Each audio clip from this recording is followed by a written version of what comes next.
My name's Daniel. I'm making a video every day until Cleetus invites me to the Freedom Factory. And on this episode, we're working on the V8 go-kart.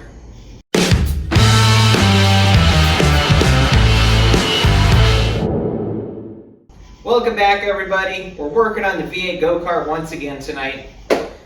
Chevy 350.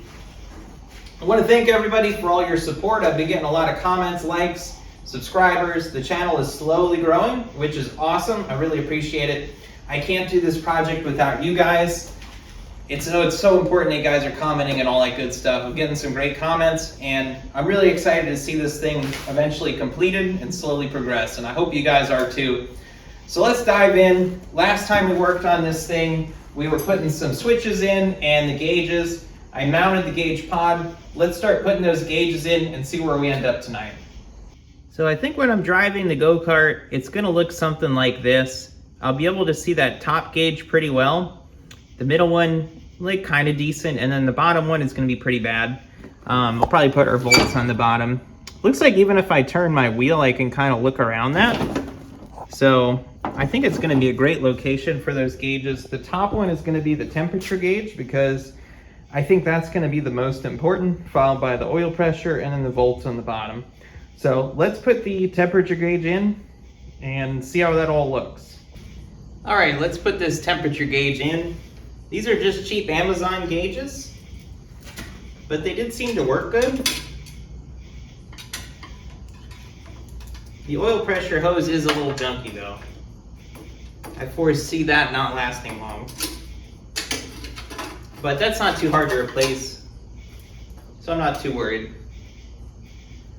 Hopefully this temperature gauge wire is long enough. I think it hopefully will be. Maybe.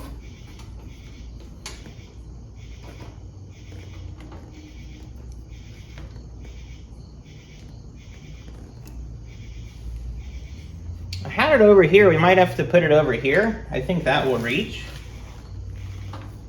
All right, we got it all in. I've got pipe dope on basically every tool I own now. But we got our gauge plugged in over here. I understand that it's not gonna work anymore.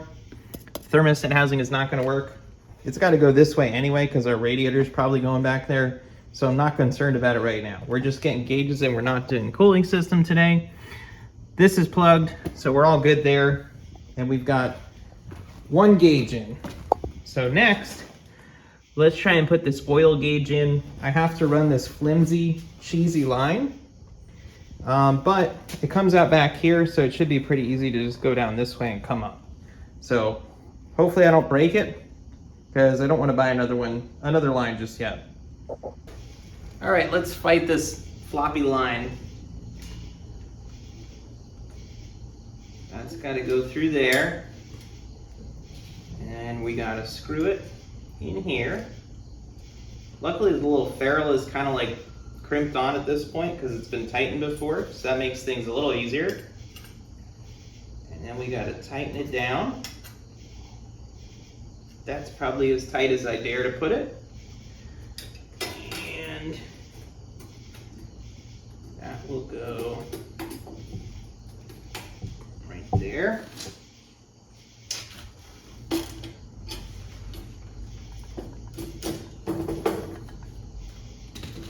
That actually looks pretty good, and it's pretty solid with gauges in it. So that's working out good. Let's throw the alternator gauge in, or volt gauge.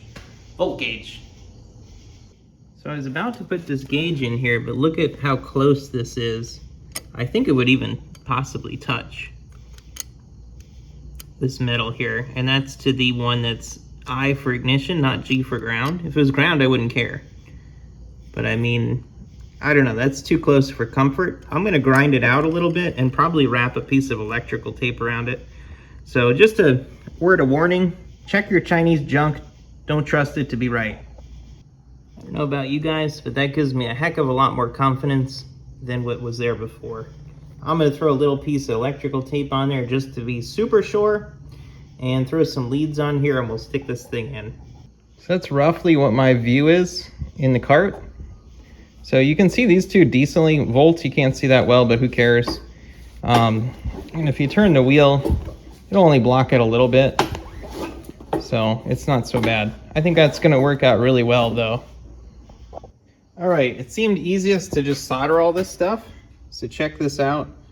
I've got 4 wires on the left and 1 thick one on the right. The one on the right is going to go to the Wago that gets key on power. And 3 of the little ones are for the light bulbs. You could probably see them back there. And the other one is going to be power to the voltmeter. So that's how I'm going to do all that. It just seemed quickest, easiest, cleanest. So let's solder these up, and then we're going to, I guess, see if they work. That'll be the last thing for the gauges. All right. Got everything wired up. So I guess let's put a battery on here and just see what happens. All right, let's give this thing a shot. Hey, it's working. The volt gauge is the only thing hooked up, but it is working. So the battery's definitely low at the moment, so it might not be holding a very good charge and it might be junk. It might have a bad cell. So that could explain a lot of our problems. So I don't feel like I have time to start anything else. I'm just kind of sitting here thinking for 10 minutes. And here's the weight right now with no battery. It lifts up pretty good and then it gets there. And that's like the pivot point right there. It wants to tip over. But then if we throw the battery in here, I'm thinking up here, it seems to fit quite well. And I can get it over that way just a little bit more so I have more leg room.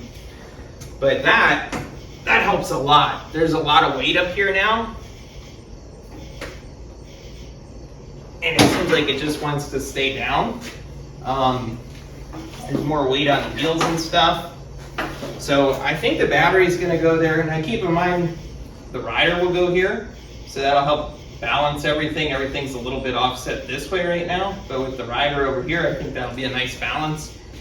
And that just seems to help out a lot. So I think that's what we're gonna end up going with. So I was just playing around, and check this out. That little battery is putting a lot of force on the front end. If I stand behind the engine here on the bar, it does lighten the front end. I'm 200 pounds, so, but I mean, that helps a lot. I mean, it's bouncy, but I'm 200 pounds. We're not gonna have 200 pounds back here. So that battery is putting a lot of force on those front tires, which is awesome. We could use the help up there.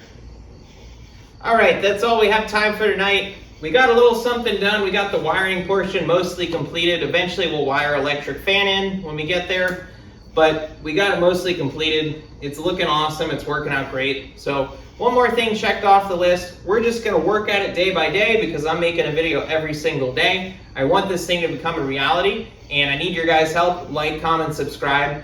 I appreciate all of you. I will see you guys tomorrow.